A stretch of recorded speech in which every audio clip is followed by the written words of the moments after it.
can have a real meeting. We have an artist. Hello, mate. So we will. That's not my. This is my meeting, Corey. You don't get to roll randomly. Oh, good. Thank you. Now I want to. Lori's dice always rolls a 20. Didn't you know that, Corey, by now? Yeah. Yeah.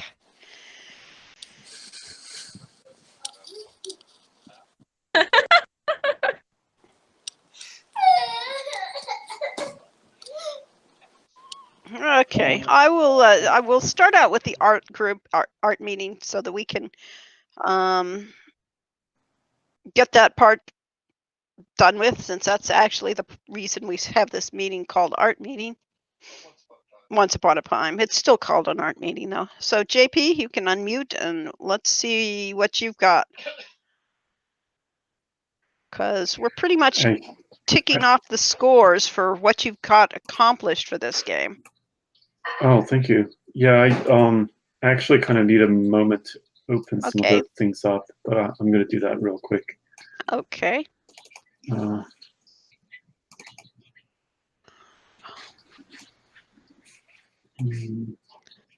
I'm looking at our spreadsheet on what needs to be done, and I'm going to need a full body picture of Tilly Appleberry for the character sheet and things like that for the choose a character. So we'll want full torso, full body images for both Ifeo and Tilly for that. We don't have that yet. Let's see. That would be great to be in the press kit too. Yeah. Yes. So it's definitely something.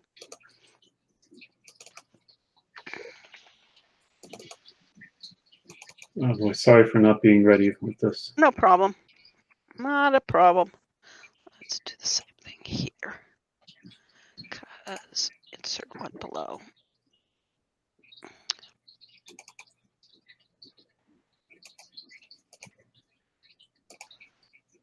We are definitely getting things accomplished with the art.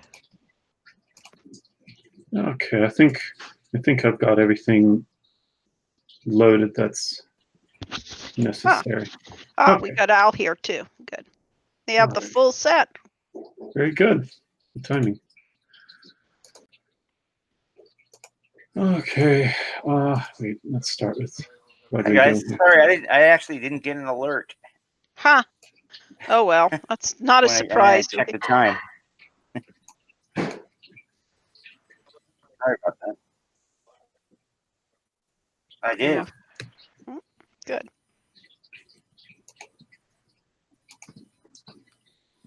Here we go. We got. Oh no. Yes. Luke Skywalker moment.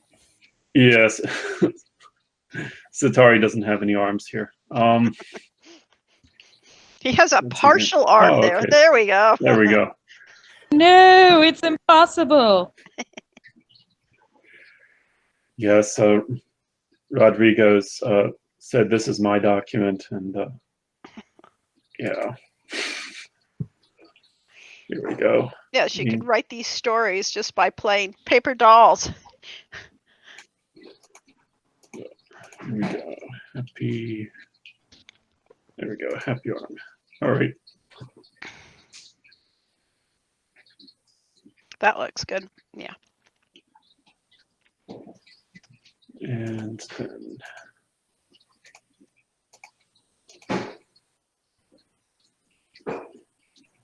Yeah. Rodrigo's gonna make the puffy shirt come back. Well, for some of us, it never went away. Except that they're so impractical when you're actually eating. Oh, yeah. My friend Joyce sews that kind of stuff for fun. Oh, that's great. There's a whole festival, not me, pirate festival. Mm-hmm. Yeah. I've never gone to it, but I was doing a garage sale one time, and this little girl with her mom came, and they bought a bunch of belts off of me because she was going to use the belts for her pirate costume. Good. Cute. Yes, they're in. Ren Fair uses those shirts. We have a couple in our closet. Oh yeah, I've got some too. Big surprise, right? Mhm. But they all look great. I mean, he looks very good.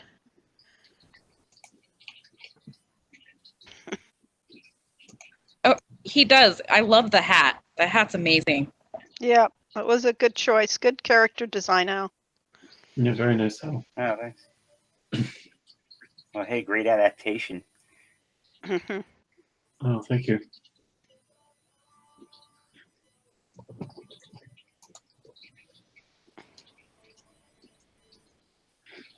I like that expression on him, actually. Oh, thank you. Yeah, it's a little more exaggerated than I usually draw. I think it looks pretty good. But I like that the eyes are asymmetrical. Mhm. Yeah. Usually ends up asymmetrical stuff brings out a lot of character and personality in drawings. Yeah.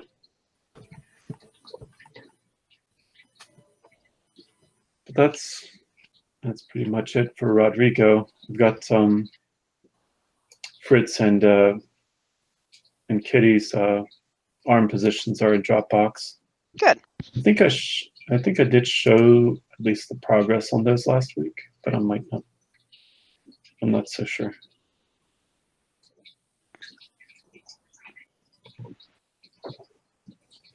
Yeah, the only problem with this game, in terms of programming, it should be simple, but no, we make it more complex because we do add things like the variable arms for table locations and that.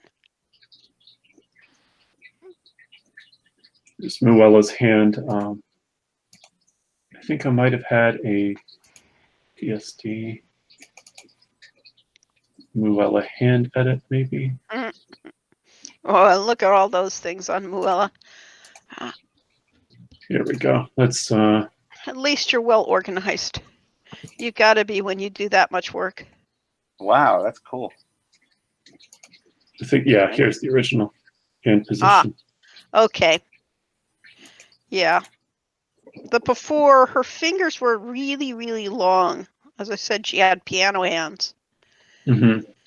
But this will tuck it in just enough where Yeah. her arm's not reaching out too far. Yeah.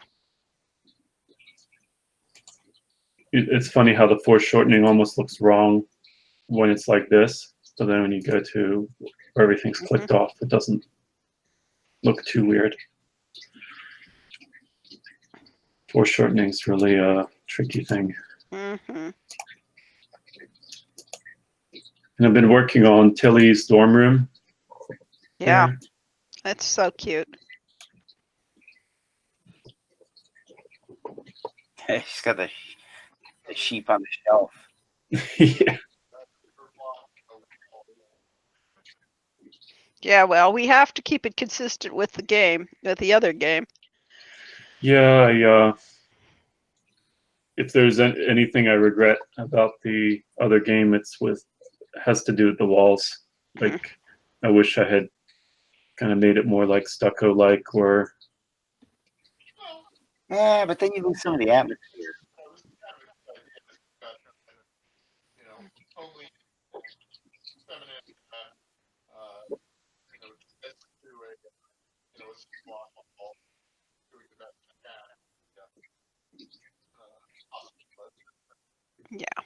Yeah, I would reduce the number of things stuck on the wall when you actually pencil this out. So you don't have too many things to put in details in. Yeah, you could probably finish the lines on some of those. Oh, on the wall? The wall by the light, you could probably get away with just a couple of things on the wall, the posters or whatever they are. Oh, okay. Yeah, I actually masked out some of this, so you can just. I can restore and it's anything. Oh, Maybe. ideal. Yes. Yes, that's fine. And then you could put pictures in there if it looks like it needs that to balance. But personally, I think we can get away without them. Okay. And so therefore we'll just be a little simpler. The only thing is the things on the right side where we took out the clock and that, I don't know what you want to put on the right side, but it does need something to balance it. I have this kind of wicker basket with like laundry or so. Oh, okay. Yeah, the wicker basket of laundry is fine. It was the clock here, which is the foreground, which I really liked having an element in the foreground here, but I just didn't want the clock. Mm-hmm. We could always flip the room and then have Tilly's head here. Yeah, better not though. I mean, it just feels weird if we're suddenly shifting it. Although, oh, you could mirror the room. Oh, yes. Let me try that a minute and see how that looks. Because that would be flipped it once countered. before. Yeah, it would be countered with her head here. It looks strange. You should put a stereo there. I'm kidding. Yeah. I'm kidding. No, but that does help. That does solve the problem. Because Tilly's head will mostly be on our left side now. And so we don't actually need to have much crap there.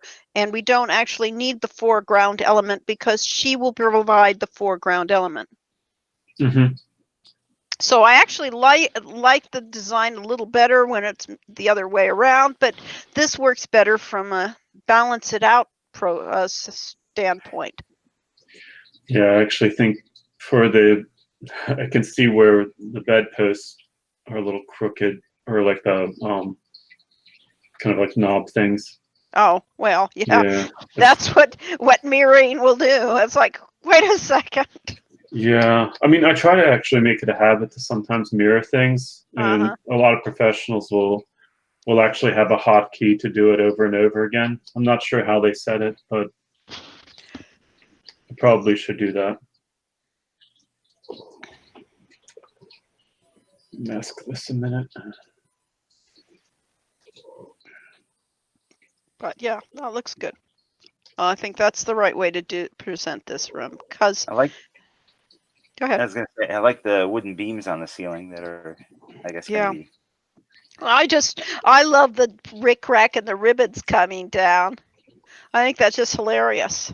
And of course I love the stuffed bunny and the stuffed Hero U on the thing. I guess they must sell Hero U souvenirs in the store. Hero U merch. Yeah, that's it. I was grasping at what we could put on the shelf rather than just. But I love it. Yeah, I think that's great. And I was thinking, stuff that was pertained to the actual previous game, kind of like class related stuff. Yeah. Would work as well. Yeah, well, I figure most stuff was stuck into the wardrobe, so you wouldn't see a lot of it. But I love the idea of the wicker laundry basket in the corner. That's a great idea too, because she's probably not entirely neat. You could even, have rumpled up her bed a little bit, the bedspread. Oh man, I don't know how to rotate this stuff in a subtle way. I think I might actually just have to fix it by drawing a little bit. But yeah, I love this room. I think this has a lot to say about the personality, and it's the kind of thing we want to do with this. Hey JP, speaking of rotating, do you ever hold down R and rotate the canvas around to just get a better angle when you're drawing lines? I don't do that often, but probably should. I thought you were talking about it with Krita. I didn't realize you could do this in Photoshop. Wow. Yeah, okay. I looked it up the other day and I found out you could do it. Well, that does help actually. If I wanted to, kind of draw an angle a certain way. Yeah, Yeah. that helps a lot. Because that's what we do with real paper when we're drawing. Sure.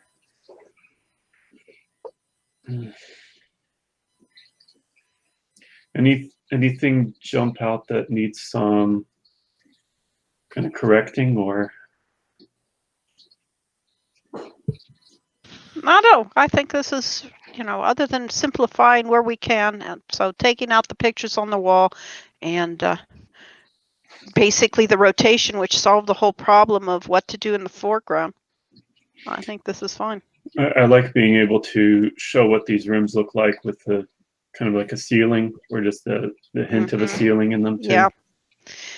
And we'll have to figure out what we do with the Feo's room, which will have, now his mother is a master weaver.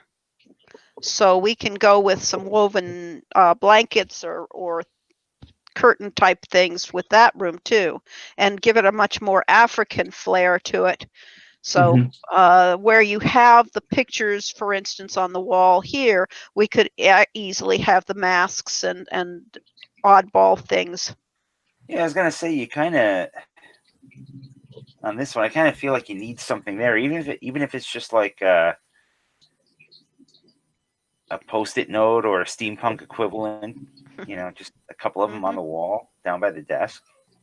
Yeah. I kind of feel like you need to break up that space. I mean, I don't know if photos would be the right thing if it doesn't fit with the game somehow, but No, we put posters in the previous game. yeah, That's stuck on the wall, so we can easily put a picture there, but it's just the amount of pictures that he had before was just, and then it's just how about a pet bird? No, I think not. Oh, no. A moose head? Okay. A moose head, yeah, really. Oh man. Misfits poster from Hot Topic. Yeah, there you really, go. clearly.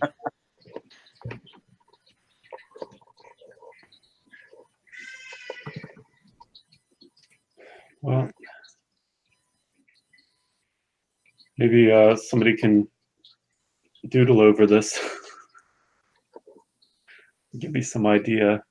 Now, for now, let's just leave it blank so that until we come up with something we really want to put in there, because we can always add it, paste it over it. I see your perspective lines. Interesting. Cool. Let's do here.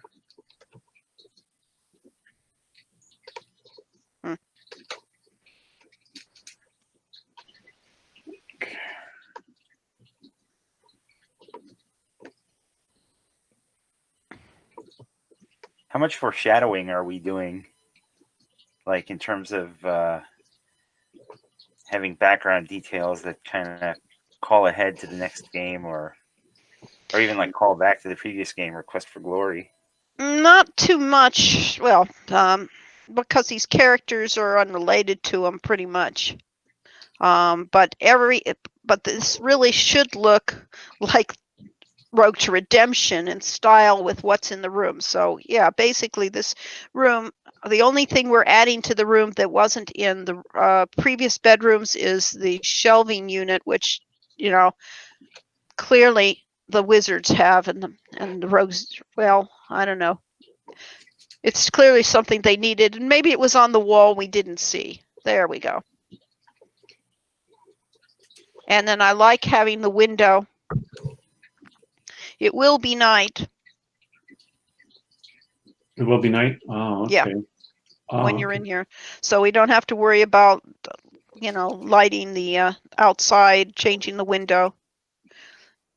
You only access this after 10 at night. Okay.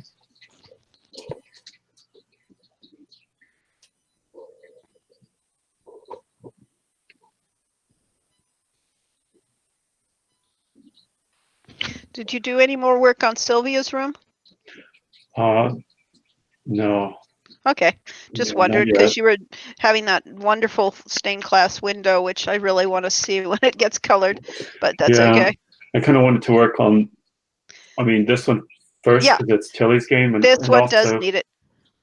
also the fact that I was a little more excited about the other one. So Mm. I figured if I worked on this one next after the other one, I wouldn't be as motivated. Ah, okay. Yeah, I really like what this one's doing. Yeah. Oh, here's something. You see that?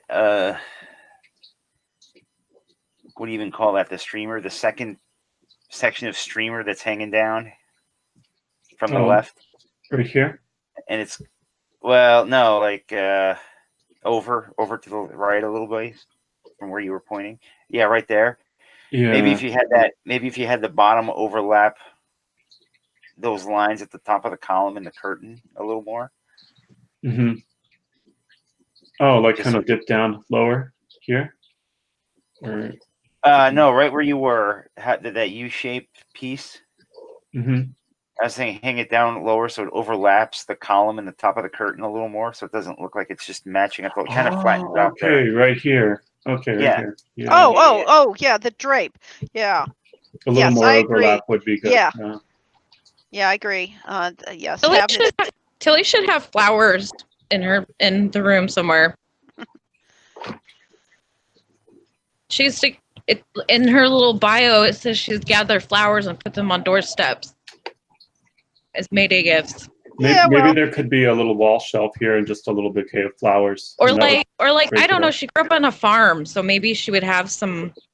Well, she wasn't on the farm actually. Fritz is on the Oh. farm, but she grew up beside the farm, By the- and she lived in the the healer's house outside of town. So Okay. so The she would the flowers. woods area. Yeah, you could always put a bouquet on the desk or something like that, or to break up the wall. You could stick a paper flower up there. Or a wreath, a flower wreath Yeah. that's hanging. Flower wreath hanging from the light, for instance. Mayday hat. The Mayday wreath you put on that's your. what I was thinking when I read the bio. So Yes. So yeah, she likes to do good deeds, sort of like the mischievous secret buddy type person. Oh, okay. So I could turn this one that had like kind of Yeah. a facial silhouette and just Yeah. turn it into a wreath here. You could. So with flowers. Mm-hmm. And then, wait, what was the last thing? You could move the books over more middle, and then you could put a flower vase on the end. But it doesn't matter. I think we got plenty there. Yeah, but you could break the wall up with a wreath. Mm-hmm. I would, however, the one thing I would do is I'd mess up her bed blanket a little bit so it isn't neat. Oh, this one here, right? Yeah, just those two lines there. Just have it slightly lopsided or hanging down a little bit, because she probably barely makes her bed. It's just and it wouldn't. It just the line of it would hang out over that mattress. Okay, let me try something here. Whereas I see Efeo, the type that actually makes his bed.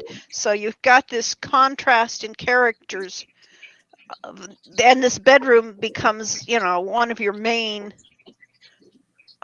cues of personalities. Well, certainly it reflects the personalities. Yeah. I like that. Just breaking that up helps, yes. But how about a picture of a goat? Well, we have the hero you there happily. True. And I do like that stuffed bunny. I think that's hilarious. Yes, bunny's cute. I'm not sure what is that pillow? Is it an embroidered pillow? Is that what you got going there? Yeah, it's like a pillow that kind of like looks like a cake or something. I don't know. Well, I can see that actually that it's another thing that her mother made her. Her mother did the embroidery because she could never have the attention span to do that sort of thing. She put a hint of a Quest for Glory poster on the door. That's true. You could put the hint of the Welcome here? to Spielberg, yeah, on the wardrobe, yeah. Because you did paint that. You could simplify that out and put it on there. That's a wardrobe. I was like picturing it as a room door. No, that's the Either wardrobe. or, Mhm. Is it okay if it's tilted? Oh yeah, Anyone a little too kind of like worried about things not being straight on a wall or so? Or... yeah. You don't need to have them straight on the wall for her or on the wardrobe, and you could just make that the Welcome to Spielberg image for all that. As you said, as Al said, it could be a callback to Quest for Glory and Hero You that way. Oh, it's funny to see Perfect. how I didn't draw that as a good square.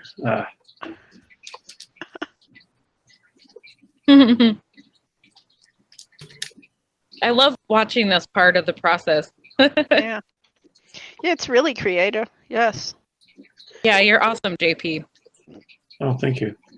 And it's just, Well, We you all don't forget. actually need to worry about drawing it right now if we're going to actually paste that part of the painting you've already done there redone. So who knows what scale that was for there. So To clarify, no laundry basket or anything. Oh, the Where laundry some- basket is fine for the background. But that's it. Nothing That's else. it. Nothing foreground, because that's where her head will go. Okay, perfect. Alrighty, I'll try to hopefully get this finished up. I've been averaging like about 4 hours a day on stuff lately because of Well, looking after that's the just baby. amazing anyway. So That's 4 hours well spent, dude. yeah, Your really. rooms look great. Oh, thank you. Yeah. So in terms of school things, we have most of the characters for Tilly's games are completed, and we're just got a couple of, like the bedroom needs to be finished, and then the castle overlook. And I mean, for the initial scene of where the castle is, what the castle's doing, and then we pretty much have Tilly's game finished. Then I think I forgot to show that 3D thing. I ought to open Blender really fast. Okay. We'll probably need some backgrounds for the UI too. Yes, we will. The journal, the load screen. For now, though, they can be faked, so I'm not. We don't have to have final until we get that finished. But we have enough to actually play out this game. Is the good thing. Mhm. Yeah. Okay, this is a rough block in of the castle that I did for kind of framing a shot and also for getting the perspective right for like a parallax opening movie or so. Okay, so in this castle, the way you've blocked it out, which one's? Where is the science lab? Where is the wizard tower / Yeah, this is the science lab right here. Okay, so our science lab is facing due east. This is the east wall, then, effectively. Mm-hmm. Okay, so that's the science wall, and this is the tower in the front. Mm-hmm. It probably should be narrower in terms of what we've done with it. The garden tower. Yeah, the garden tower should be a little narrower in perspective. Okay. And then this would be the wizard tower over here. Yeah.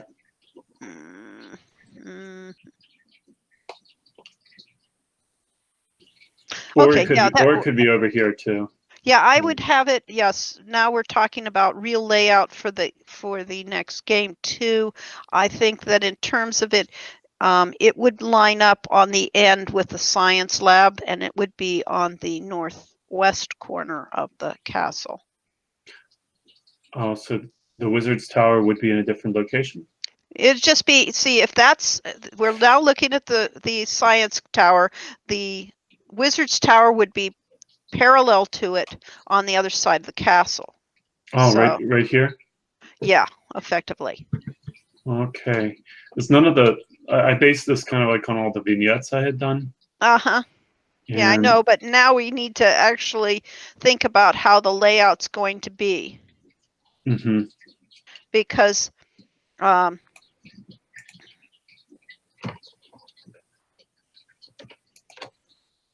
we'll be stuck with this. Oh yeah. So maybe make it taller too, or Yeah, make it taller. I didn't mind it being on top. Yeah, because usually they're built on the corners of the building. Yeah. But this building has been built upon, so they don't actually need to be. But what's going to happen is, okay, so that's the wizard tower, and it could even project out from the main building. So remember the halls. Yeah. Yeah, I'd Like pull it that. out. Yeah, pull it out like that, and then I would also increase our main building a little bit. And this one here. Or- The main hotel shape thing from Monopoly, the Monopoly shape. Okay. Yeah, I would stretch it out. Yeah, like that, because we're talking about where's our layout from. If you looked at it top down, between the science tower and the wizard's tower is that corridor that has the bedrooms and the things like that, and the wizard's bedrooms are above the rogue bedrooms, on the level above them. Should I take out this? Probably, balcony? or you could move. I kind of liked what was going on there. I think it was kind of cool having it over the tower, but Mind you, this is not, the geometry on this is not very well done. I kind No, of did this quickly. yeah, for layout's sake, this is a good idea, and You but seem we to have need gotten to. pretty fast. I was gonna Yeah. say you seem to have gotten pretty fast at Blender. Yeah, look how good this is. I mean, Yeah, I went with the terrain and stuff. I just open up a plane and then go into sculpt mode. And Yeah, then it looks like blob great. Oh, yeah. and You such. could also, if you wanted more control, well, kind of, you can make a height map. Height map. Oh yeah. I was looking at there was an interesting video on YouTube about how you can take a Google Earth image and make height maps out of it, like a special generator. Yeah. I think you might have actually shown that one time, Al. Might have, yeah. Seems big. I mean, I know there's a game called, well, there's a series of games, but the first one was called Stalker. And this was back before Google Maps, but they took the same basic idea to set the game around Chernobyl. Mm-hmm. And they just took like geographic data of, just topography and made like an accurate representation of that area. so Interesting.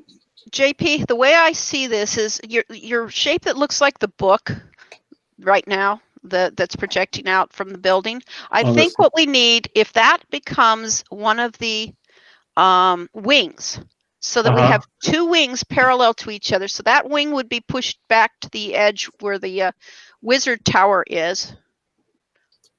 Oop, now we have two wizard towers.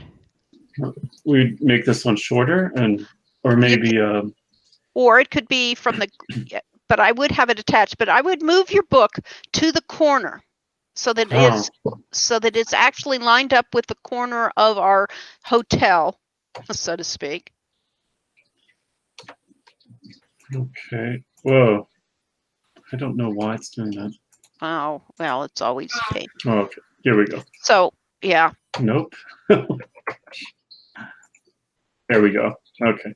move this to the Yeah, corner. yeah, so that's there. And then I would duplicate it and put another wing on the other side parallel to it without the tower. Okay. Because those are the two wings. That has where the from on those wings, that's where the rogue bedrooms are at the bottom. And this is where, and this would be parallel to the corner on this side. And this is where the paladin wing would be. Oh, okay. So it'll line up with that edge of the hotel. I picture there being kind of like a staircase that goes down. So on one of these pinnacles here. Oh, okay. But it still should be, as I said, parallel to the side of the building. Oh, okay. How about possibly a shorter and smaller kind of, or I don't know, maybe that doesn't work. Never mind. That doesn't work. So move it over to so that it's actually lines up with the edge of that Oh, side. okay. Yeah. Right here? That way, yeah. Okay, so now between those two places, if you look down, you would find there's where the Courtyard? the courtyard is, and then there would be the area joining those, which is a one-story joiner, which has where the reception area is. Oh, okay. And that's how you'd have the layout of a castle the way we have it currently. Mm-hmm. And then I would put the wizard tower connecting on the corner of your This one here? yeah, that one there. I would just have it on the corner. Right here? The other corner, no, the other far corner. That one. That one, yeah, there. So that you access the wizard's tower from the second floor of the wizard wing / rogue bard wing. I think maybe it should be a little taller than kind of, so it doesn't, yeah, something like that. Yeah. And so they kind of look parallel. And we don't need the duplicate tower that's sitting on the top of the book stand. The book. Oh, this one? Yeah. Oh, okay. So those things, they're supposed to be almost like patios, right? Well, there is, yeah. I'm not sure what the grounds are doing yet, but this is okay because we do. I mean, you have to figure out a scale. Yes, they do. And I like that it's pretty big right now. And there's, yes. Well, there's going to be. Now it's on its own little island. Nice. Huh. Wow. Oh. That's actually, I should get rid of proportional editing. Is that what it's doing? Ugh. Yeah. Weird. Oh my. Well, what happened here? I don't know. It's interesting though. Essentially, I don't know how exactly these things are built, Al, but does a rough modeling thing get done before a really polished one? Like somebody quickly roughs things out and then they switch out certain elements? Yeah, I mean, ideally, you make a whole level with, cubes or just a little bit more, and then, you play through it and you balance it out, and then you go in and do real artwork. Mm-hmm. Okay. Well, I don't know what happened here at all. That's super weird. I wonder if that was some kind of an error, but that geometry is looking super weird. But... What, you grabbed polygons? Yeah, I actually used the border select in wireframe mode to get all of the vertices, and then just dragged them over, and then it turned into. Well, it looks like you selected parts of the geometry underneath that or behind it, and now they're sticking out from. Yeah. Because you see, there's no line on that diagonal.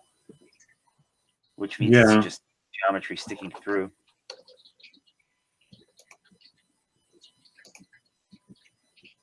Yeah, that's super strange. I don't know what that is.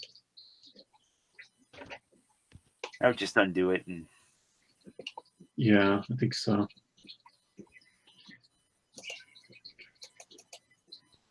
oh, it's interesting that it picks and chooses where to put the wireframe. Oh, I think it was already.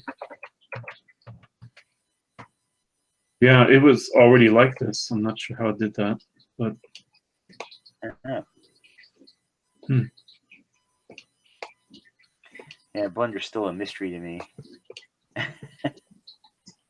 It's so convoluted that everybody swears by it. I see what happened.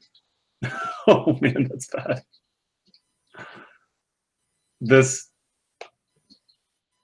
Yeah, these vertices got dragged out. They weren't supposed to. So this whole wall got messed up. And I have no idea how I could fix it. Because You it's can't sticking control to it them. a bunch of times. If I pull that out, you can see where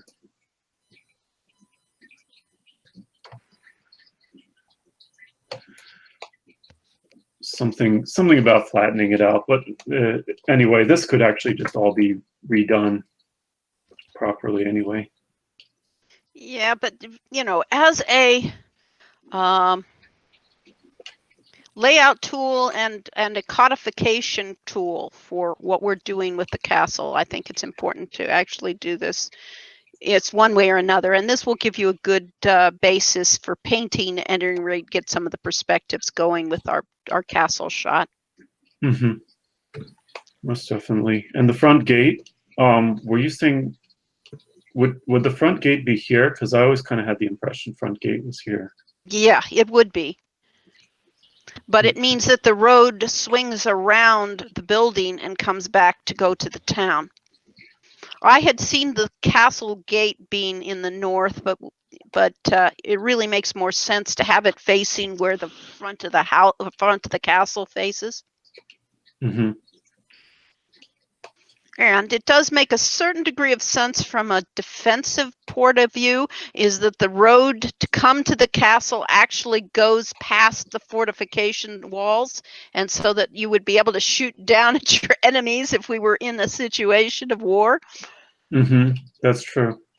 And we will have the yard itself, but between the castle walls and the fence, the wall around it, will be a little larger for the practice room and places like that. And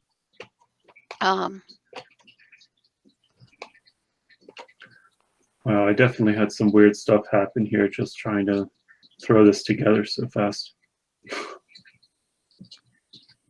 Yeah, this section of floor is missing. But I was going to pull this out a little bit further. I keep picturing doors along where those two book pieces are on the wall they're up against. But I don't know if that's smaller than what you're thinking, or that you want. Yeah, these are all right. The books, the things I'm calling the books, are the entire corridor of which there is all the bedrooms, Oh, right. and then that's paralleled, and also it includes the library and things are along those walls. So there was no need to make this exact, because this isn't going to be used in the game as a 3D model, but it is for purposes of visualization of where things are going. I think it's important. Mm-hmm. So yes, so that's the rogue wing and the wizard wing, and then on the one that's on the right side, it has the warrior ring at the bottom, and then the paladin wing on the second floor.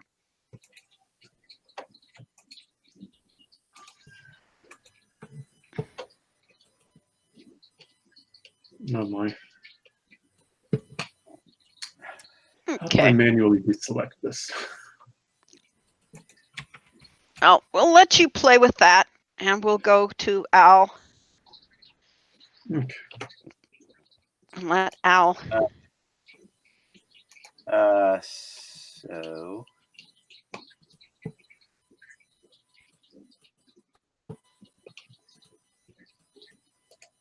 still using the female model. I think it was last week I told you that I had to like reweight her and do a bunch because Yeah, you had weirdnesses with the geometry, but yeah, the badge works pretty well. So I've been working. One thing I've been working on the texture, putting a little bit more shadow and highlight in there, just trying to make it a bit more detailed. Still not quite done, but getting there.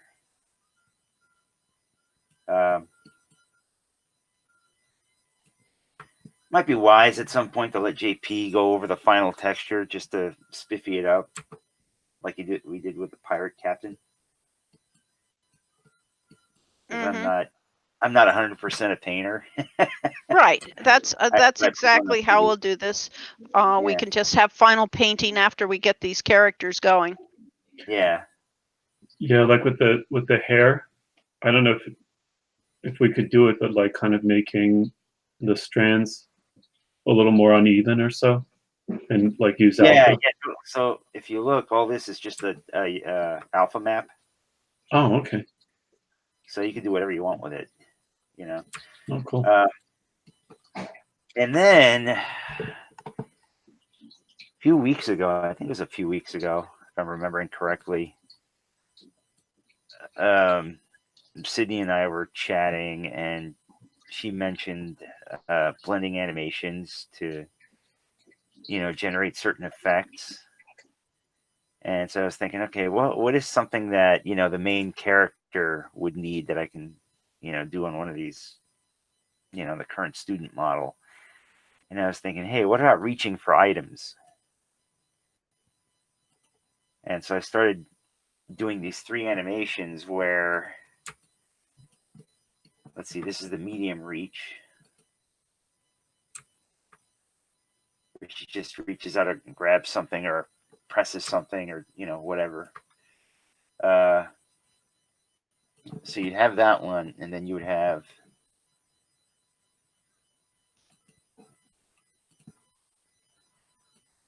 a high version reaching up on a shelf or something. Okay. Yeah. And then you have a low version.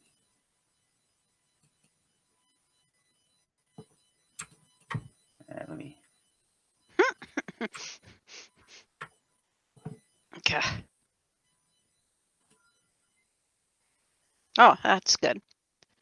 And so the trick is I made the medium one first, and I used it to generate the other 2 by, like, moving the animation around a little differently.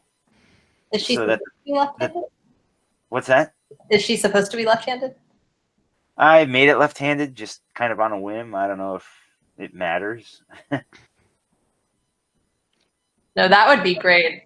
Like, it would save all the times we have to have Sean kneel down in order to interact with a pile of dead rats or something. Yeah.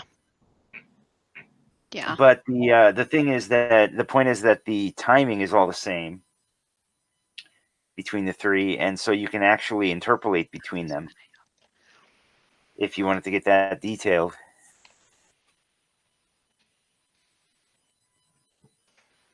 Does that make That's sense? great. So it's like a combination of crouch and pick up, or like, Yeah. so they can reach forward and reach down. That's neat. Yeah, and I guess like my thinking is you can blend the animations to, like, she can grab something 45 degrees down or 45 degrees up or whatever, however many degrees by, saying let's use 50% of the medium reach and 50% of the high reach. And Oh, wow. since it's the same amount of frames, since the timing of the reach and grab is the same, it'll kind of like automatically generate not a new animation, but a new coordinate where she's reaching. That's great. So I don't know, just a little experiment I wanted to to try out. I mean, I can take it into Unity and actually test it out. I haven't done that yet, but I can put that on my to-do list.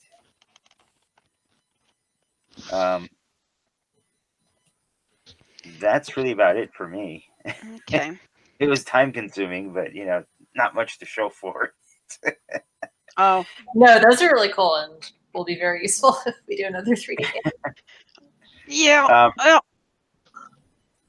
Go ahead. now we're going to have to focus for now on Summer Daze in terms of where we need to put you back on to Summer Daze for the sketches and that, because budget-wise, Corey says that we need to just not work on Wizard Way for a while.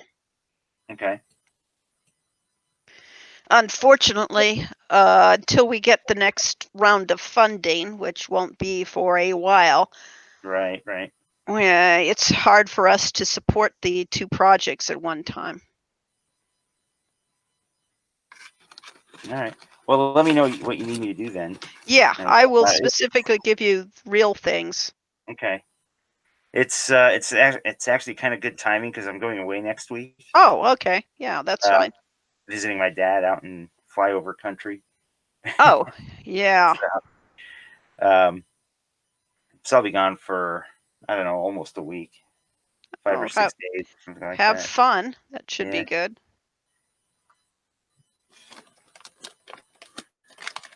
So yeah, if you could find something to keep me busy, I'd appreciate it. Yes. If Yeah, not, well, definitely it let me will know. be on, yes, but we'll focus on the sketch level things for the character sheets and the journal / student handbook. Oh, okay. And I'll try to get some specific things written down so they aren't just, oh, make something up. Right. Although Probably also use animations for when a character likes or dislikes something. So whenever there's reputation change. okay, we could, yes, but we'll probably need to be a little more. Where are we using it and more specific? Wait, what was that? Animations for what? I didn't quite catch. For reputation changes. We were talking Oh, You know, like hearts going up and things like that. right. Yeah, we could put you on the spot animations too, so that you could easily do that. Okay. Yeah, like hearts going up, that could be a particle effect. Yeah, just because we're 2D doesn't mean we can't use, Yeah. real things. Yeah, if in fact, maybe let's think about along those lines of reputation things. Doing with Yeah, particles. and things like the fire and things like the fire could be done with particle too. The little animations in the background. Okay. Yeah, no, that's good food for thought. Thanks. Yeah, I personally think that would be so cool. Like, the light sources moving, kind of fire and stuff like that. I mean, when it's my turn, I can share what I'm talking about.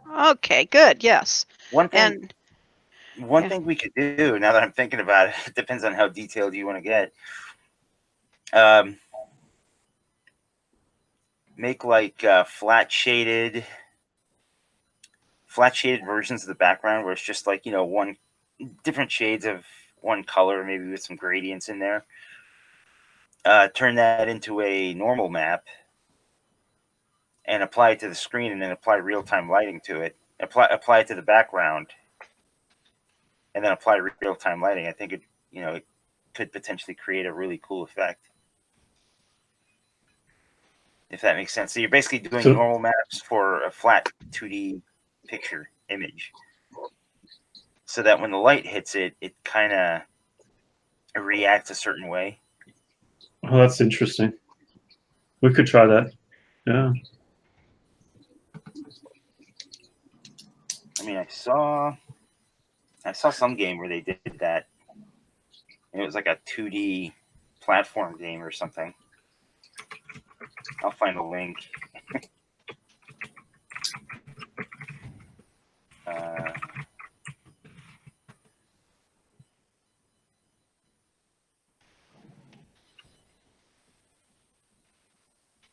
Sprite Illuminator, normal map painting for 2D games.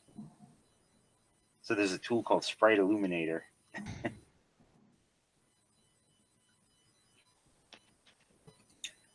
Here, I'll pass along the link.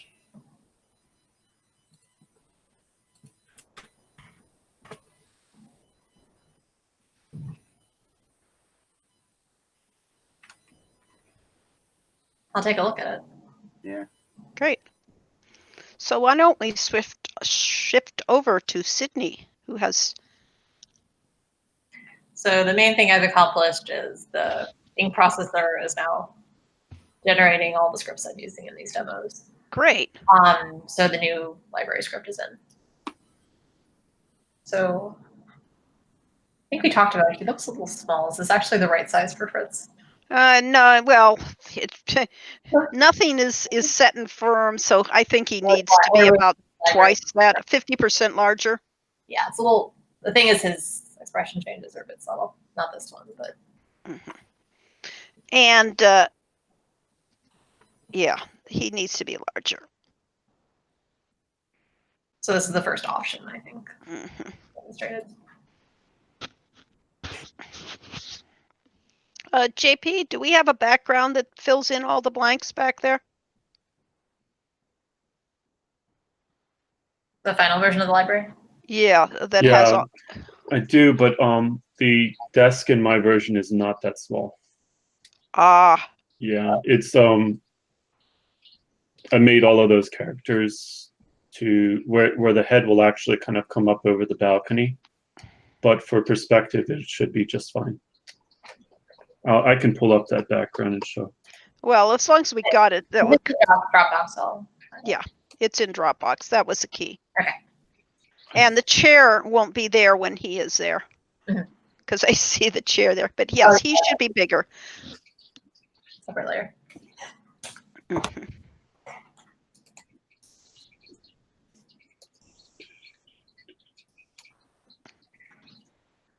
Yeah.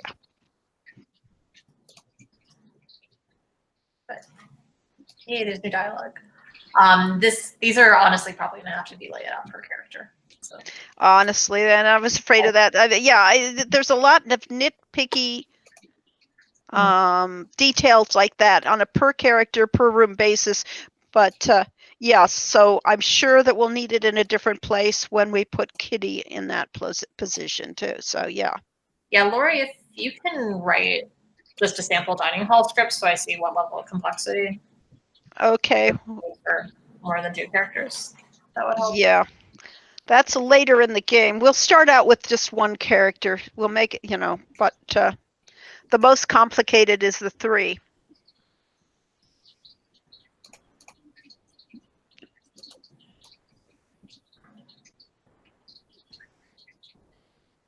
I think something like this.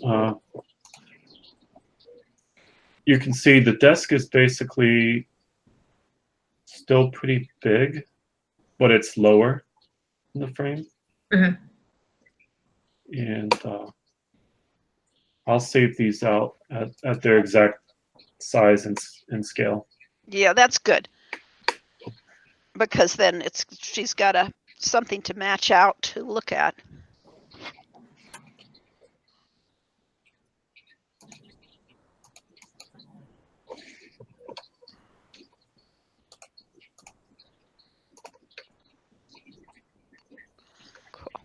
Okay, then I can look into handling. Yeah. Props. This is the end of the demo, yes. Yeah, we'll have to do things like with scale and that because things will change. And it'll be on a per room basis. Sorry about that. I mean, ideally these would all be consistent, but there aren't that many rooms. It should be fine. yeah. Yes, that's the saving grace. Is it's a minimum number of rooms and a minimum number of characters, and the characters will be fixed in the scene so that if you've got Fritz here, he'll always be on the right side, so you can always have the dialogue in the same place for And this him. is the temporary button to pull up the journal. Ah. Which is also not final. Yeah, and well, probably should be off the menu, shouldn't it? I'm not sure actually, since the menu is more for. Well, Oh, if we put it on the menu, then you could have systems and you could have, well, we don't have a lot of things that we're bringing up, do we? Uh-huh.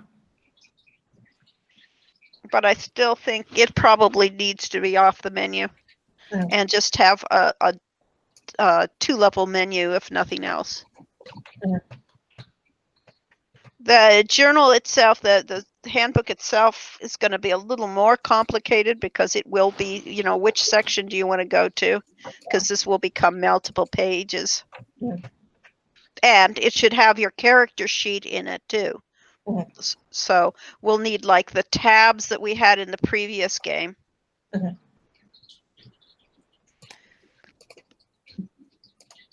Shouldn't be a problem. Yeah, it just is a little more programming. It means you have job security. we'll wind up adding more and more stuff to it, but because the kind of games this is modeled after are really very simple and don't have a lot of stuff unless they have mini games or that. And honestly, we want this to be a real game. We want players to actually have agency in the course of the game and feel like they've got things going. So there will be a lot of choices and a lot of things that will affect how the game goes. Oh, Sydney, I'll go ahead and put the library link in Slack. Just as a reminder, I uploaded and replaced the old foreground and background to the library. Okay, perfect. Okay.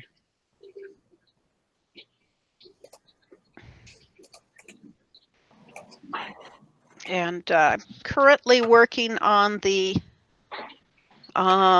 story structure document and working things out with Corey about how details will go into it, because there will be some behind the scenes things, like the character does have 5 stats that are going to improve over the course of it, and currently I don't think that Composer in its current form allows me to actually do something like increment stats.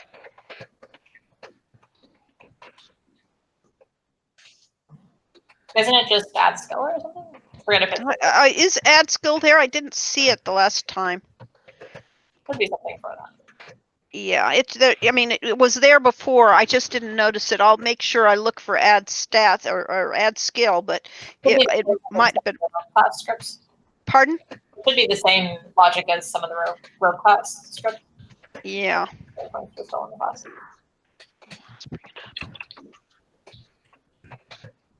Might just be an invoke command, but we'd have to do that. Yeah, let's see. Go back to here. Because if it's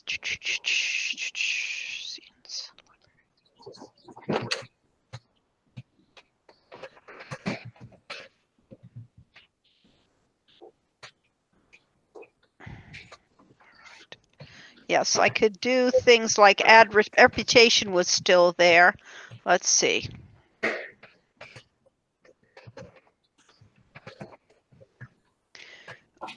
I have reputation, but I don't have add skill.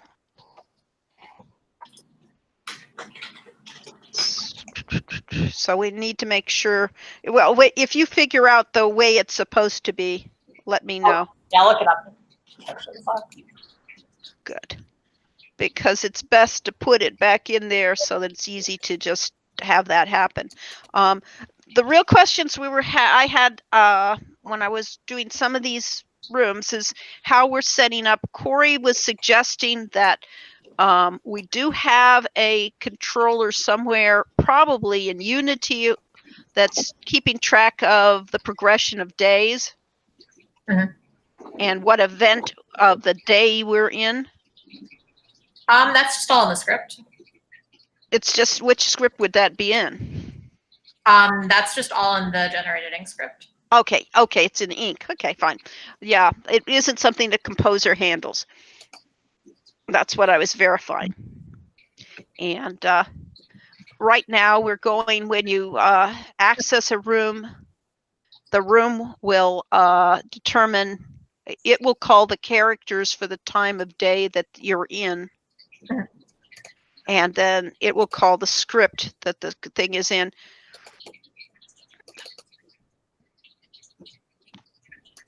And that's the way they're set up for now.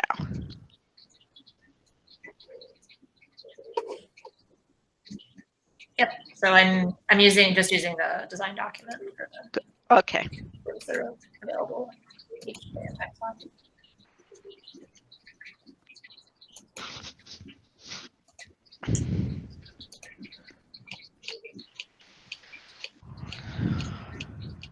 Yeah, we probably, for the menu, maybe having us something like system and journal, and we'll have to think about that and just have a couple choices there.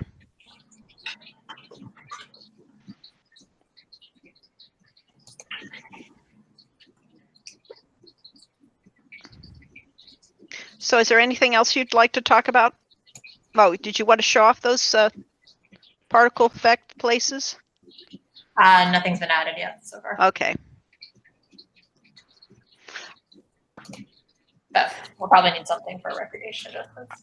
How do you visualize with those hearts and things like that go around the character? They probably just emanate from the character. Okay, so yeah, if Al, when you're thinking about how to animate these things, if they follow the lines of, like a top bubble type thing, so that they come from a point and just go up from there, curve around and go up, so they don't just cover the face and go up, but they actually come from where, for instance, if it were a talk bubble, the talk bubble points to the mouth, and then from that point it goes and does interesting things. I mean, probably the easiest way to handle it would be to take all the characters, average out their size, and then just have like a flat piece of geometry, a square, an oval, or something, and just have the stuff, tell it to emanate in that shape. And then that way it kind of works for everybody and nobody's face is covered up. If that makes sense. Or it can just come up from behind them. Yeah, it probably should be overlaid on the top level, I think. I just don't want it to, look like bubbles coming out of their mouth right over their face. So that's the only key. And ideally, like the hearts and things, if you became the best friend, it could form a giant heart forms behind them, and then it pops like a bubble and all the little hearts go up from there. And that could be up behind the head. So that could be on the level between the character and the background. I have to think of how to do that, but yeah, I'm sure it's possible. But that would be when you actually maxed out your reputation with somebody. The regular ones wouldn't be so dynamic. Or, when you really tick off somebody and you lose reputation with them, we could have an animation for that too. And that will take some thoughts. I keep picturing what we need would be like some kind of glow for positive, reputation build. And then, another color for negative. Yeah, or you could do like the, if we're talking cliches, and having the layer underneath the character's head with the heart popping and bubbles, hearts going up like bubbles, you could have a storm cloud around behind the person's head and have lightning coming down from it and things like that, and make it really cartoony. But that's the whole point. Interesting. But for just like a one-up, I'd have like one color for positive, one color for negative, and then whatever particle or whatever iconic particle represents the attribute. Yeah, because colors and things could be done in programming. I mean, we could actually tint the character red, all red, when they get furious if we wanted to. True. So that doesn't actually need to be animated in this sense. Yeah, but we probably want a bit more control over it, since we want their skin to be red, not their hair and clothes. Yeah, well, I just meant if we were just going with dramatic things, they could all become red when they hate you, or whatever. That still wouldn't necessarily look that good. I mean, no, it wouldn't. That's why it would be better to do an animation thing. And then, Al, you can go through all the backgrounds that we have, which have lights and fire in the background and things. And basically, we can put. Let's see. We have a spreadsheet called Summer Daze backgrounds, and we can put a category for spot animation in there. And so,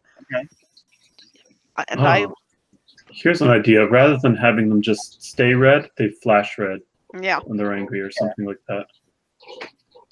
Well, we got the animation for that. It's only when we're going to the extremes. And that won't happen, because your animation's fine. And some of them do get quite red. The complication for the dining hall is that we will occasionally pop, if we didn't have enough complications here already, we will sometimes pop Turk behind everybody, yelling at them to get out of the kitchen. So dining hall, like we sometimes did with, we always did with the dining hall and Sean O'Connor. So that does mean there are up to 4 characters and 5 characters total in that scene at times, at the worst case scenario. You can add Calvin in there too, looking sad or something. I think we'll try not to do too much more. All right, so this is a room. Design. And animation. It now has a category for animation. And so, yes, you can go through all the rooms and then look for spot animation places. And if you think they could be, if they need particles, then you can work on them. If they think they just need like real animation, well, then we can just talk about it, because things like the festival grounds could have banners just moving slightly in the wind. Yeah, that's true. So that whatever we can, we put in a spot animation. We can kind of harken back to the 80s a little bit with, you think of games like Defender of the Crown, where, they had spot animation in the backgrounds, but by necessity, it was very limited. Yeah. So, yeah, we're just looking for one bit of spot animation for any room that calls for it. Like the beach scene, it calls for a little movement of waves on the distance, if nothing else. I know that game now. Yeah, it was really beautiful for the time. Old NES and PC game. I only played the NES version. I think they had it for the NES.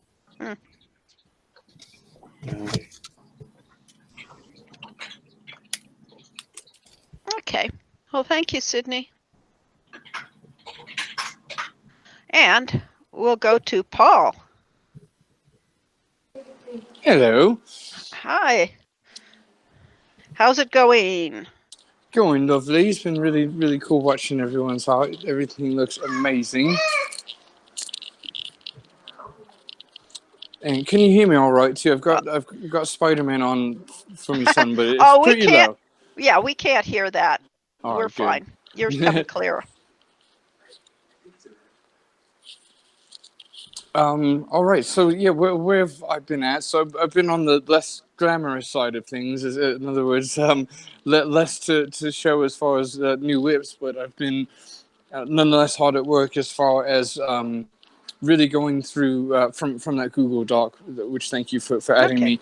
me. Been looking through all the characters and just making notes, and in about 4 or 5 of the cases, making some actual notation, musical notation, go forward on. Good. Basically, just kind of mentally come up with some ideas for the individual characters.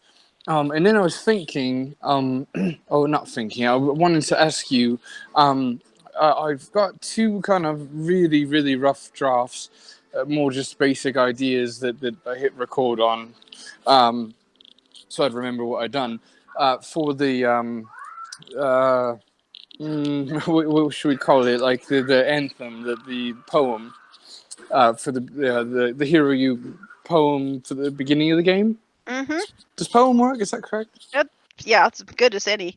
Got a few It's to more, choose from. although poem is probably a little bit too sophisticated a term for that ditty. Well, it does rhyme, so I think Mhm. it fits. But I wanted to ask you. I kind of split off in 2 different directions. And then once I realized I didn't know what was preferred, that's when I stopped and started Okay. doing notation for the characters. So the question was, I was approaching it from 2 different angles, and let me know what you like better. And Okay. of course, I can produce both and send both. But that being said, one angle, the kind of go-to angle, as far as like cinematic background that I got, was to do literally like an anthem. How do I specify? Like a kind of a national anthem approach, where each note is there for the word. You know, Uh-huh. like I would Yeah. say, "Can you see?" You know, every Yeah. note fits every word, which don't leave a whole lot for imagination, but it does complement the words very well. So just kind of think national anthem. That's And kind it of gives you a simple melody to do all the variations from later, which is really what I was thinking of. Yes. okay. All right, and that was my initial thought. Mhm. The second one, I'll go back to that in a second, just with a quick, Mhm. it's not really concern, but just something to point out. But meanwhile, the other approach was kind of more of like that. Like This Land Is Your Land, that Guthrie song, where it's Mhm. more just Yeah. kind of like a kind of chilled out, folk Yes. stringed instrument, where it's in other words, it's not a note for a word, it's more just a nice little semi-blank canvas for the words to be spoken over. So that was kind of the 2 approaches. It sounds like you like the more national anthem, I guess we'll coin it. One Well, better. you could go either. I mean, you could go with the close to it, because I think of This Land Is Your Land. I think of the melody. I don't think of it as the way you were looking at it. So I think we're really very close on what we're talking about. Right, and the difference there is that the melody with This Land Is Your Land is made up vocally, whereas Mhm. a national anthem, Uh-huh. the vocal melody is Ah, kind of okay. forced. You know Yeah. what I mean? Okay, yeah. It's So like yeah. so I guess in this case, if there's not going to be an actual vocalist, then there wouldn't be someone there to force that melody. So it might be better to stick with that national anthem. But what I'll probably do is I'll go ahead with both, and I'll probably put a little more attention into the prior, the national anthem sort of vibe. Or a little more time to that. It'll need it anyway. Let's put it that way, so it'll be a bit more complicated. So I'll kind of go with both, but yeah, I was kind of just wanting to get your thoughts before I really sunk my teeth in and focus on it completely. My only concern was coming up with something.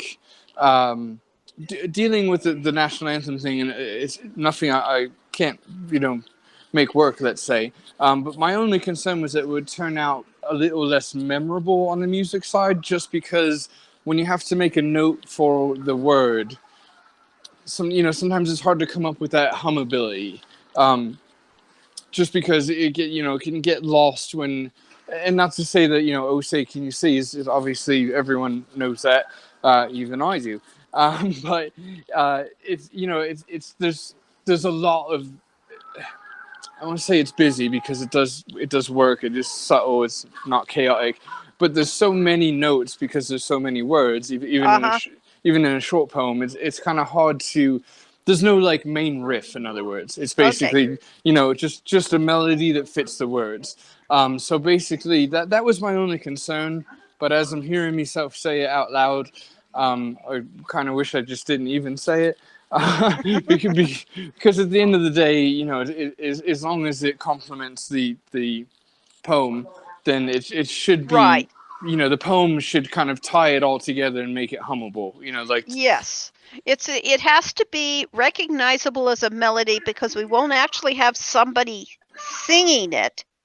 So right. that they need to be able to determine what the melody is when it's being played, but it doesn't have to have all the notes there. Got it. Okay. All right. Yeah, and I've got something I'm confident with. There was just the one line, the third, let's say, out of the four. I kind of split it into 4 bars naturally. So the third out of the fourth bar, or third out of the fourth line, was the one I was struggling with just because of the spacing. So Uh-huh. that might be a good time to either add a little something extra or add something less. We'll kind of play it by ear, but yeah. So all right, I'll go forward with that and kind of goal for next meetings to actually have a whipper for the poem itself. The character thing is more kind of looking ahead to the future, making notation. That way, I'm not frantic when it comes time to actually do it. So I'm kind of just pre-preparing for that, or preemptively writing for that. But this weekend I'll sit down and kind of record and yeah, that was kind of my main point, talking point was just to clarify which direction to go into and like you said, since there's no actual vocalist, make sure that the music kind of is the vocalist and that it ties the words in together, just like a national anthem where you could hear it play out, and if you know the anthem, then or read it, then you can hum it. And since this is just a very short, relatively speaking, then that theme just gets modified completely whenever we go into other scenes and that. So it's only really played at the beginning of the game straight. Right. Well said. And then then we hear the chords and the main thing, so that we hear the melody once we've established the melody, but it doesn't have to keep on it and keep pounding it forever and ever. Right. Okay. Yeah. I'm glad you said that. And on a similar note, I started it out, and again, since I'm working now with MIDI samples of these instruments, I can always change it out like literally in a half hour, like really quickly. So it's no big deal to change it at any time to virtually any instrument. But that being said, I wasn't sure what you were particularly envisioning. I kind of started with horns, thinking of kind of regal. Regal's maybe not the best word, but just I feel like if you went to like a Renaissance fair, you hear horns blaring before the joust starts. Things like that. Like, in other words, horns seem to be fitting to me in my head. But I wasn't sure what you were thinking. If you'd prefer something a little more subtle, like I think I would go a little more subtle and start it simple so that it's more like a child's melody, and then we do the other things as we go into the game. Right. Okay. All right. So ending scene, we could bring the horns in with that same melody or something. Okay. Precisely. Yes. When we come to the close, having in the credit scene, then having the full thing makes more sense. But if we started simple and then build as we go in the game, then I think we establish just what the melody is going to be, and then we play with it forever. Right, absolutely. Yes, yeah, you're right. Having horns at the ending scene or higher energy, let's say, would give a sense of accomplishment to the player, so that would be more well-fitting. All right, well put. Yeah, I'll probably tinker around a bit, and I think I'll focus mostly on getting the melody correct, and then once I send it to you, next meeting we can kind of talk about it, and I can... In other words, I'm not going to put too much emphasis on the instrument, but more emphasis on the melody. That way, once we get a melody that you like a lot, then we can really hone in on the instrument that you want for the intro. Yeah, that sounds good. All right, beautiful. Yeah. I guess since there's no like whips or anything to really review, that's kind of all I got. Okay, sounds great, though. Yes, I mean, it's very important to get down the style of the whole thing and establish that. And then once that's done, it'll be a whole lot, everything else will be easier. Yes, absolutely. Yeah, the ambiance, kind of the meat of the game will be a lot of Mhm. ambiance and things like that. And Yeah. that's really easy. That's why I'm almost keen to focus on these character themes and opening themes, because that's the hard work. So I like to get it done now. Plus, honestly, it's really the fun part as well. The only thing that's right embarrassing is I always have a camcorder facing my MIDI controller, so that if I come up with something out of nowhere, I never know what I've done, so I can always look back at it. Oh, But that's a memory problem. But I with the poem, I've been kind of singing it so I can develop a melody. Good, And yeah. I cannot sing. So every time I like rewind it to see like, oh, what'd you do there? That was all right. And I have to hear myself. It's so cringy, and I would never release that to the public. But that aside, it's a lot of fun. well, great. I'm glad. We really want it to be fun. I mean, if you're enjoying it, then, you're just going to make it better. Right. Yes. Absolutely. Yeah. I hope to come up with a couple of things to choose from. You know, on your end, that is. So yeah, I'll keep plugging away on that intro and muck around with the instruments and all that stuff later. Sounds great. All right. And we'll go to Roberta. How are things going for you? All right. Where are we at? Where should I start? Well, first off, I'll just start with our cross promo contests, because I just did a Twitter one, and that went like really well. Like we had, I lost count of new followers. Whether that means that they're buying our game or not, I don't know, but it means Yeah. of us at least. And that's a good thing. And I have noticed that some of the new people are retweeting us as well. So that's cool. I don't know. I mean, it just means the social media is going more upwards. You know what I mean? So, and the Instagram's going crazy too, which is also cool. But, and it's a part contest and part just me. Yeah.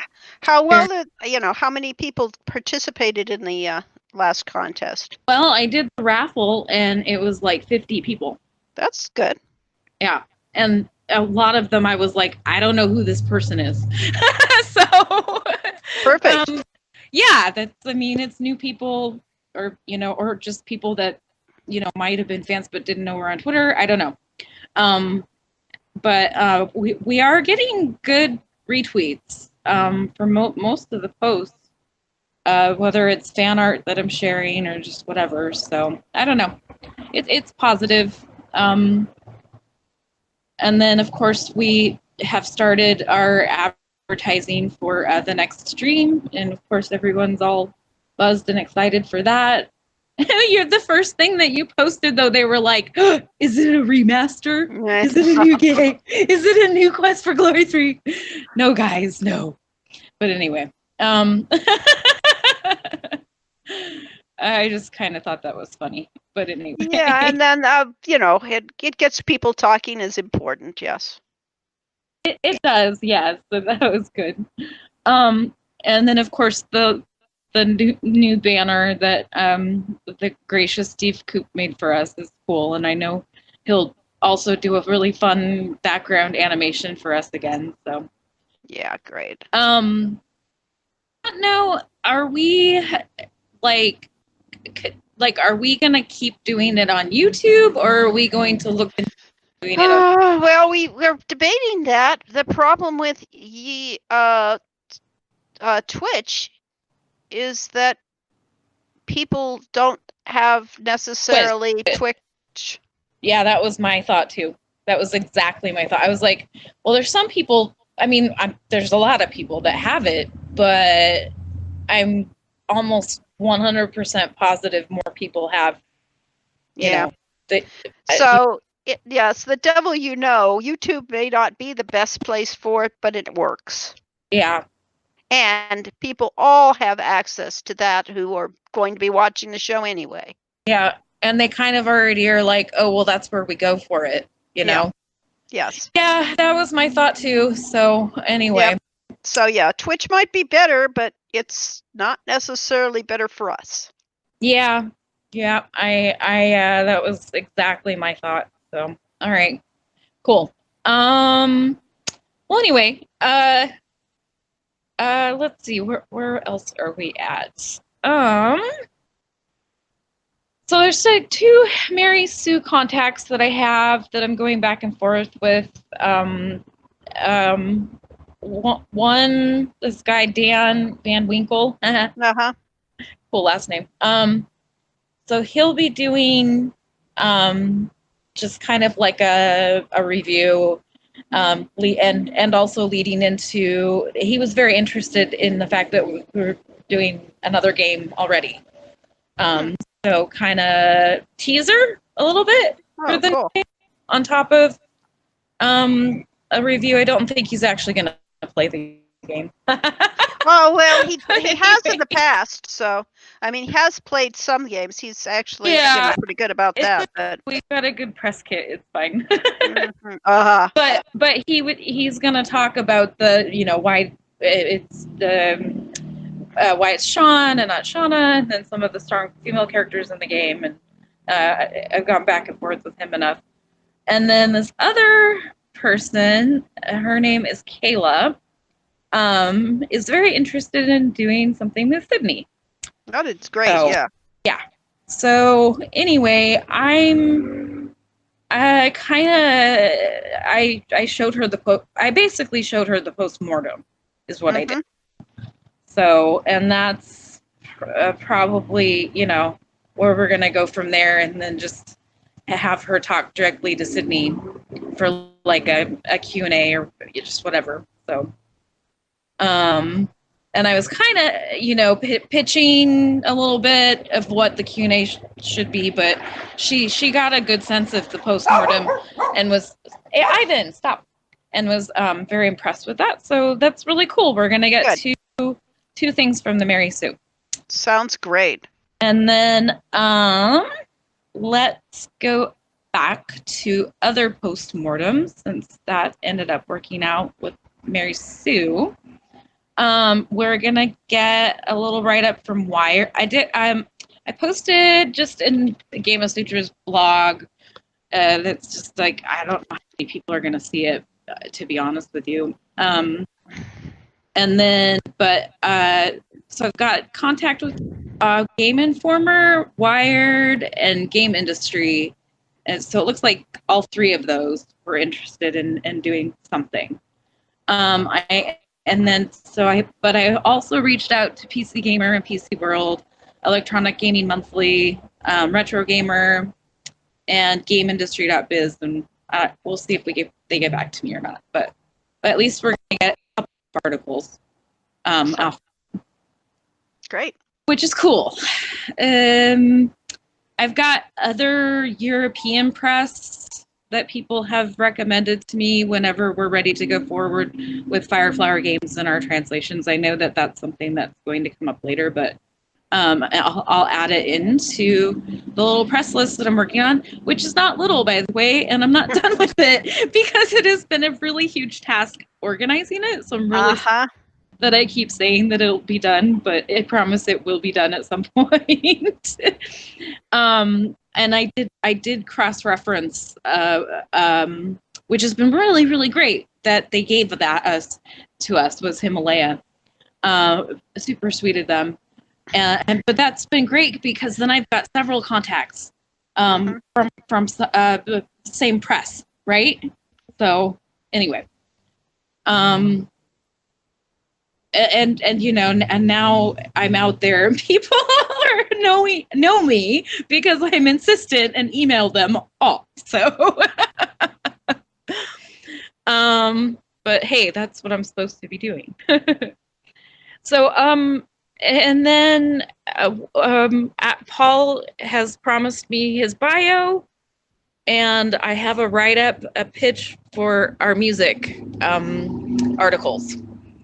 So, and I have hounded and found a good context which is really like, that's kind of half the battle sometimes is, reaching out, and because you can just send to their regular, they have like here's a fact, like give us a tip, but it's like, they're not going to see it, So it's been really important for me, and I've done it in several interesting ways, which has been stalking people on Facebook and Twitter.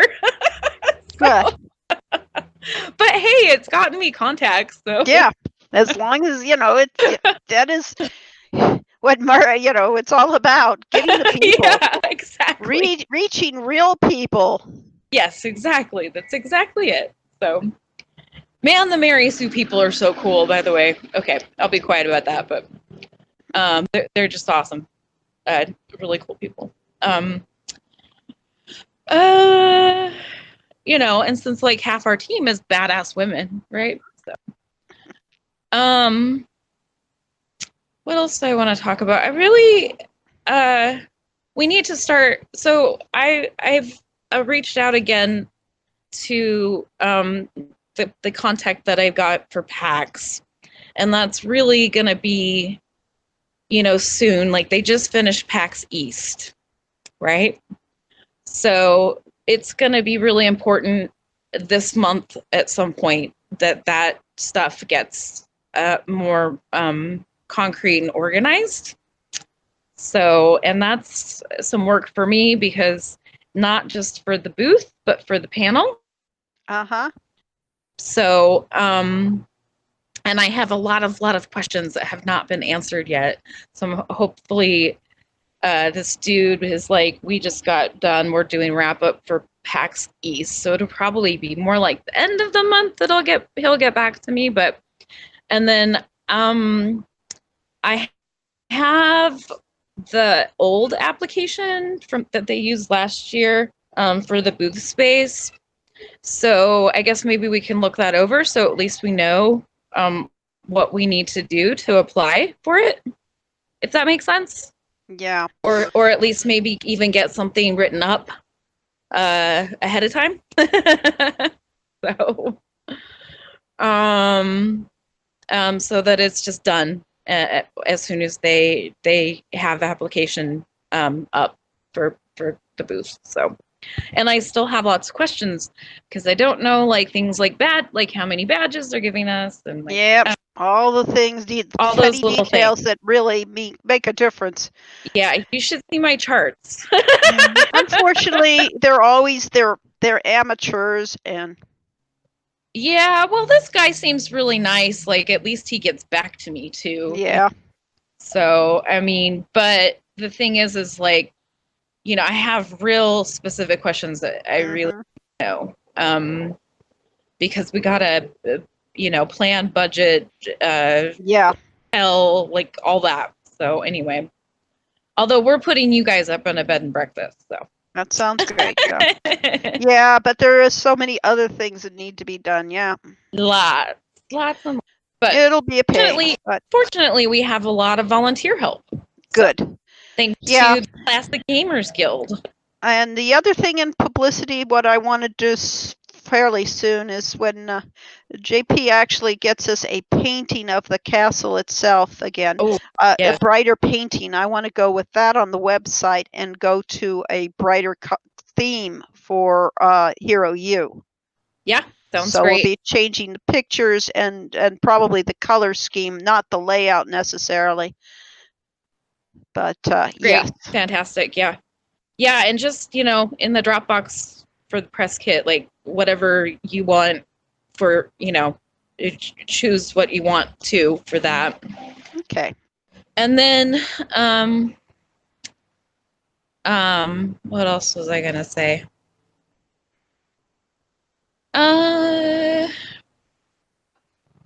Yeah, well, okay. Oh, I know what I wanted to say and suggest, and I don't know how easy it is to do, but like can we, on the main Hero U website, can we have like a little fan art thing, like where you click on it and it's got people's fan art up on it, because there's some really cool, lovely stuff And I think it would be super neat if it was on the website. We probably can, or at least have a connection to it. Yeah, because it's just I feel like I'm just sharing it, and then, but it would be so cool if it was just all in one place, and on our website. Yeah, the website is just static right now, but I could certainly make a page to showcase some of the fan art. Could you maybe leave the example? Can I just send you some Yeah. stuff with the credit of who the artists are? Yeah. Because there's like some really beautiful stuff that I think should go up. And not people don't necessarily have like websites or art pages, but I don't know. It's just kind of cool that if they were all in one spot, and then we can kind of share the website around, and be like, look at all the cool fan art, kind of thing. So, but yeah, I was just thinking about that because I'm like, wow, I'm collecting a lot of fan art to tweet lately. How cool would that be if it was on the website? Let's maybe do that. Yeah, that would be good. I Yeah. like the idea. I mean, the more fan participation we get, the more energy, the more. Yeah, definitely.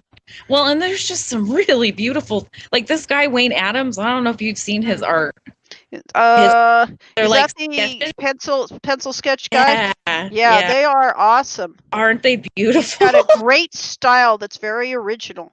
Yeah, he's cool, and he's been like really active as far as fandom for you guys. Like, he's like retweeted a bunch of stuff for us, good.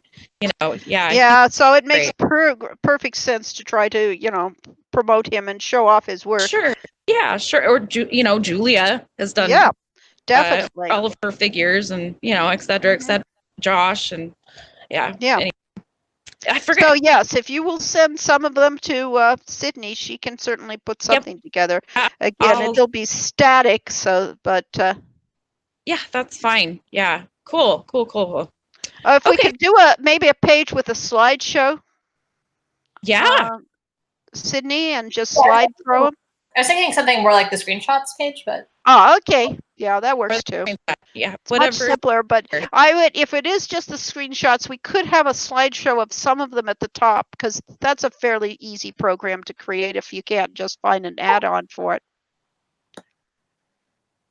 Well, whatever's easiest for Sydney to. Yeah. But yeah, I'll get a bunch of stuff to you, Sydney. Speaking of website updates, Corey and Lori, would you mind if I added a contact form to the website? Because I'm noticing that at least one fan managed to track me down with a question for you. Okay, yes. Put it there. Put for us, yes. Somebody tracked Corey down this morning. I mean, your email is on and it was, forms are less intimidating than just sending someone an email. Yes. Put in a form. Okay. Make them work for it. Don't make it easy to get hold of you or anybody else personally. If not, just because we don't have a life, we can, They can always talk to me too. Although I'm not going to have all the answers. Oh my gosh. Yeah. Seriously though, what email address should it go to? Corey, that's a question for you.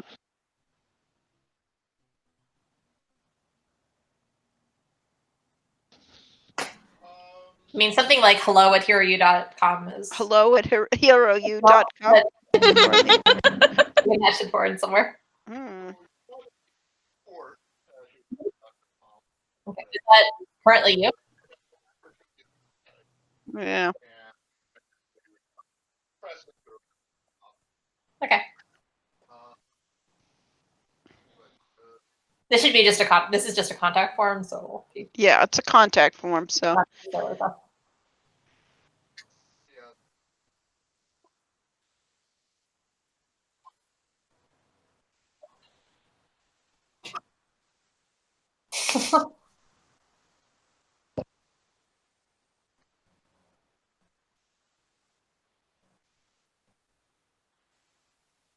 Mm-hmm.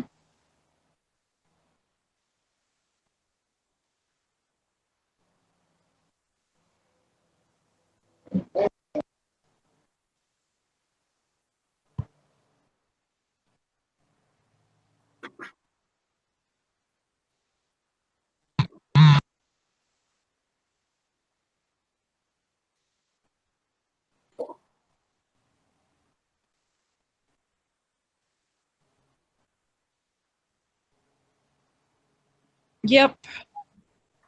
Yeah, I mentioned that before. Yeah. Okay. Oh, you guys got a couple of podcasts coming up too, huh?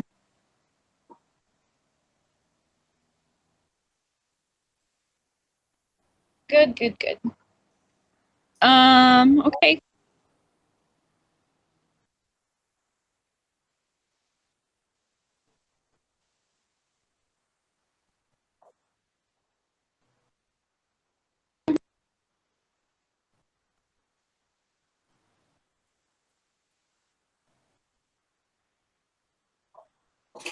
Okay.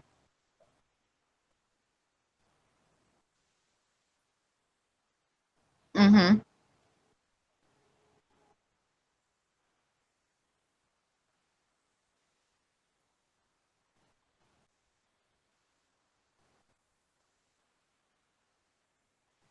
Oh yeah. um, have you done your Patreon yet? Mhm.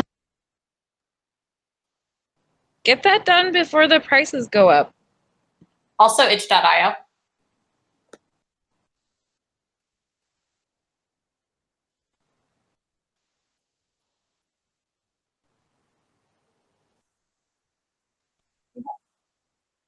They do. They have $20 games, $30 games.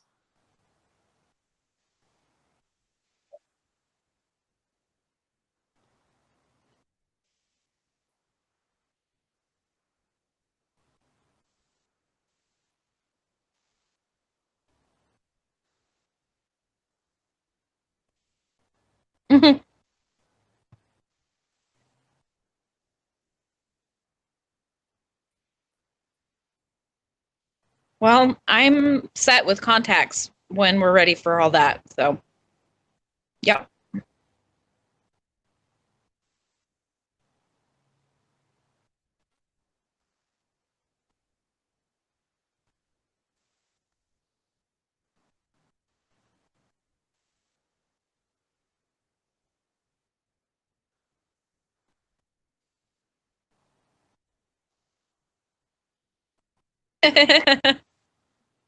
How's that going? How's the yearbook going with Steve?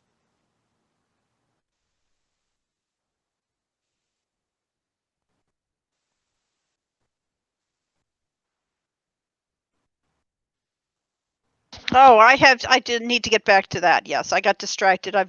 They wanted the school symbols, and unfortunately, when we did the school symbols for the yearbook, they were all at 72 DPS, and that has to be for printable. So I have Right. to remake them entirely for make them to. Yes, but I can get them today. Yeah, I because can he get those asked me, finished and I'm today if like, you put me on. Yeah, I know. We're find it very easy not to get things, done because they get distracted. But yeah. Well, you can always message him in Facebook too. By the way, not just Mhm. email. Just around. Yeah, I understand. Yeah. Have that go. Wow. Okay.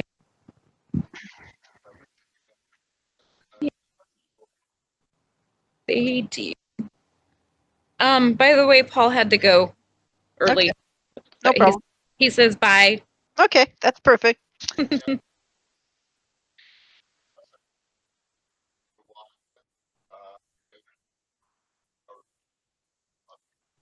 Yeah, sorry people, but Yeah. basically you could Well, drop and out it's after your well, I section was if just you gonna wanted. say, and it's not really necessary for some of us to be at the programming meeting. Yeah. So anyway,